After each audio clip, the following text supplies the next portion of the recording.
Assalamualaikum warahmatullahi wabarakatuh. Di sini saya akan menjelaskan tentang akibat dari pernikahan dini.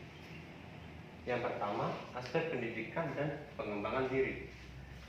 Dalam Undang-Undang Perlindungan Anak pasal 26 tertuang bahwa orang tua berkewajiban dan bertanggung jawab atas terjadinya pernikahan pada usia anak.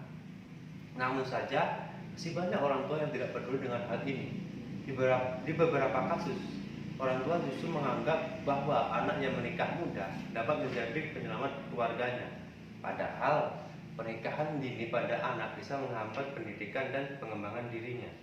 Selain itu, anak-anak yang tidak melakukan pernikahan dini bisa memiliki kesempatan lebih besar untuk menempuh pendidikan dan pengembangan potensi, minat, bakat, kemampuan yang dimiliki oleh dirinya. Namun, jika melakukan pernikahan dini dapat membuat anak putus sekolah dan tidak memiliki kesempatan untuk mengembangkan dirinya. Alasan inilah yang akan membuat kehidupan anak menjadi tidak teratur.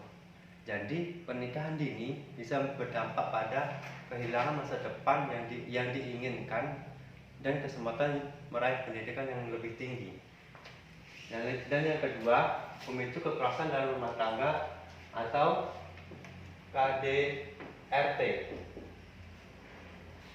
Pernikahan dini pada anak-anak bisa berdampak buruk bagi kehidupan rumah tangganya kelak. Salah satunya kekerasan dalam rumah tangga atau KDRT. Apalagi jika pihak laki-laki merasa posisinya lebih tinggi dan tidak dapat mengontrol emosinya saat ada masalah dalam rumah tangganya. Jika terus dibiarkan dalam sebuah keluarga, maka kondisi korban terkait mental dan fisik bisa berakibat fatal. Selain itu, umumnya seorang remaja masih memiliki emosi yang tidak stabil. Ketidakstabilan inilah yang bisa membuat pasangan suami istri saling cekcok, bahkan dapat terjadi kekerasan. KDRT ini terjadi karena berbagai faktor seperti faktor ekonomi, keuangan, dan kehidupan dapat menyebabkan suami tidak memiliki objek. Untuk yang ketiga, peningkatan resiko terjadinya penelantaran.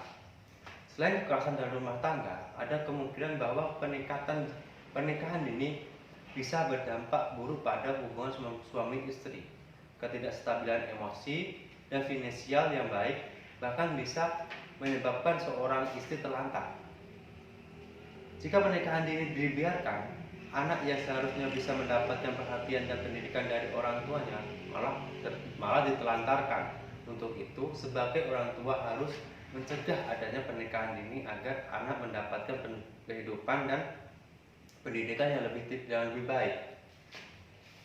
Yang keempat, masalah kesehatan seksual dan reproduksi. Kesehatan reproduksi pada anak bisa mengakibatkan kematian janin atau saat proses persalinan dari berbagai alasan. Jadi, kemungkinan adanya kematian pada janin dan saat proses persalinan terjadi. Selain itu, kesehatan bayi yang lahir tidak memenuhi syarat dikarenakan ketidakpahaman di antara ibu dan bapak untuk mengasuh anaknya, serta ekonomi yang rendah menghambat kehidupan mereka. Dan yang kelima, kesehatan jiwa yang bisa mengakibatkan kematian dini.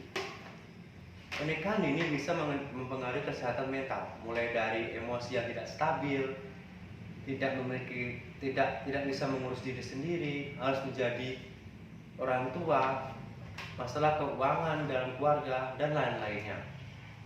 Tekanan-tekanan inilah yang akan menyebabkan depresi, stres, bahkan menimbulkan bunuh diri. Maka dari itu, kesehatan mental perlu dijaga dengan menghindari pernikahan dini. Masalah kesehatan mental bisa terjadi kepada siapa saja. Namun pernikahan dini memiliki akibat yang akhirnya berdampak pada kesehatan mental anak. Apalagi di usia yang masih belum dewasa, pemikiran yang belum dewasa dan masih labil, pasti peluang untuk melakukan tindakan ekstrim seperti bunuh diri akan terjadi. Untuk itu saya harapkan untuk untuk para orang tua untuk tidak mengizinkan anaknya untuk melakukan pernikahan dini. Itulah jadi faktor-faktor atau akibat yang ditimbulkan dari pernikahan dini. Mungkin cukup sekian penjabaran saya tentang pernikahan dini. Jika ada salah, saya mohon maaf. Saya ucapkan wassalamualaikum warahmatullahi wabarakatuh.